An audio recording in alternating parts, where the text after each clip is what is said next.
For this project, we're going to need some cardstock and some Sharpies. I used a stencil for this one instead of a ruler. I have a large stencil and a small one. We're going to use the large cutout for this one. Place your stencil in the middle of your paper. I think it's easier to use a stencil rather than a ruler to measure where the center of your paper is. Start by tracing your stencil with your Sharpie.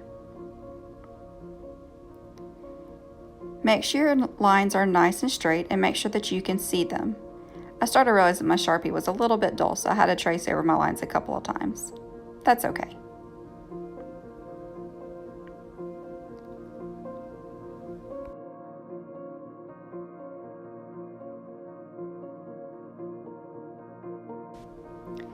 Now that your square is complete, you're going to make your square a little bit larger. You're going to do this by tilting your stencil a little to the side, making your line look a little bit bigger.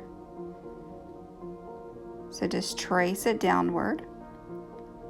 Now, I'm not using a ruler to measure how big I made it. I'm just going to kind of eyeball it. And you're going to try to do it the same distance apart the next time. So I rotated my paper and I'm going to do it to the next side. Remembering to meet your line at the bottom again. You're doing the same thing on the next side and drawing it down, making another triangle.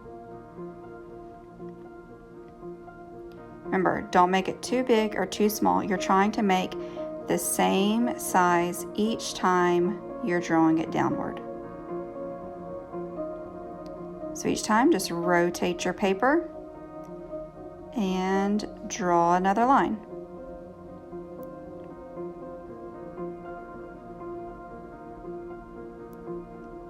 And you're going to repeat these steps each time and just rotate. And remember, try to keep your distance the same size. Not too big, not too small. Look at your distance from the last one you made to keep your eye. Use it as a guide.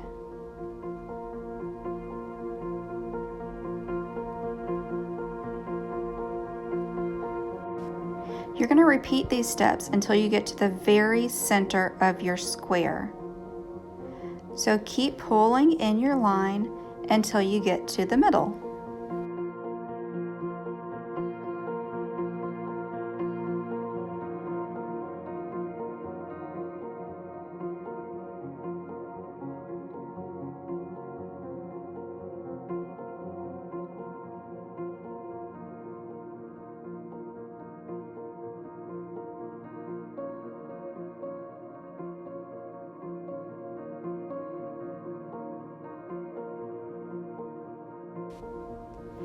Now that we've already used line, which is one of our elements of design, we're going to start to put in some pattern, which is one of our principles of design.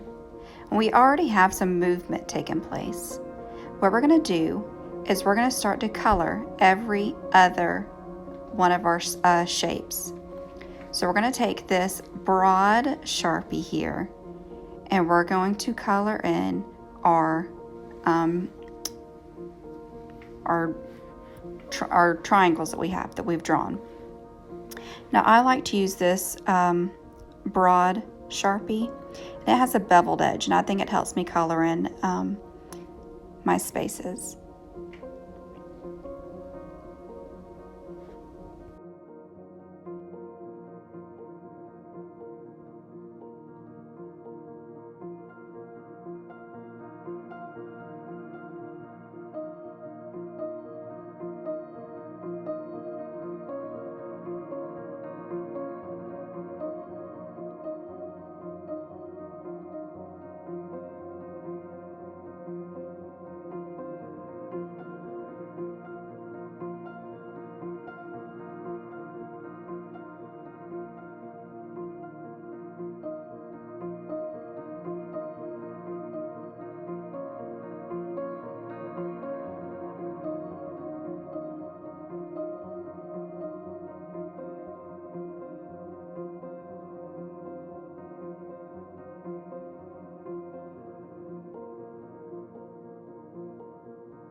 This is what your completed paradox should look like, showing line, shape, and movement.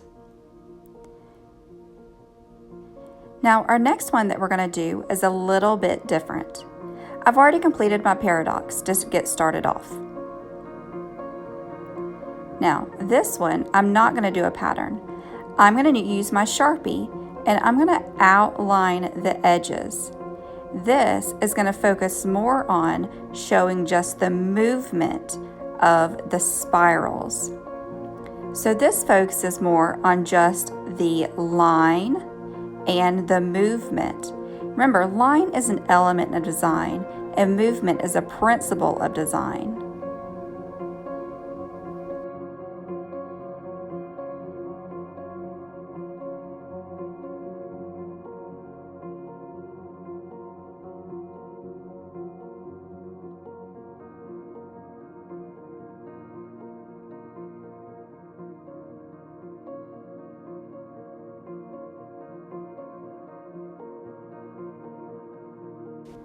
For this last one, I used my smaller stencil. I put it in the center of my paper and traced my square, and then I have it sectioned off into 4 separate squares. I'm going to use my fine point Sharpie for this one, so I'm going to put my other ones to the side.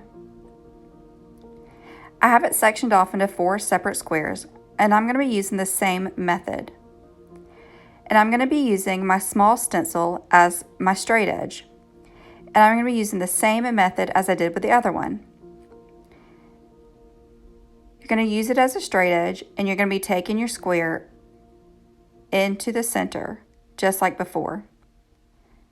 So, pull your line inward and start making your triangles, just like before, rotating your paper. Remember, keep your distance the same.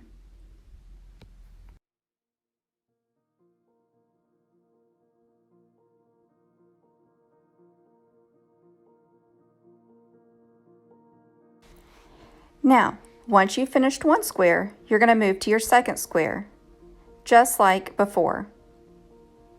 The fun part is, once you've finished one square, they are going to start to blend together, and you're not even going to realize it. Just keep going along. Focus on your one square, pulling it inward. Just keep going. Remember to try to keep your distance. Focus on your square to not get confused with what you're doing. I'm not good at drawing straight lines by myself. That's why I like using a straight edge. Now, do you start to see the spiral? Do you see them? 1, 2, right here. Pretty cool, huh?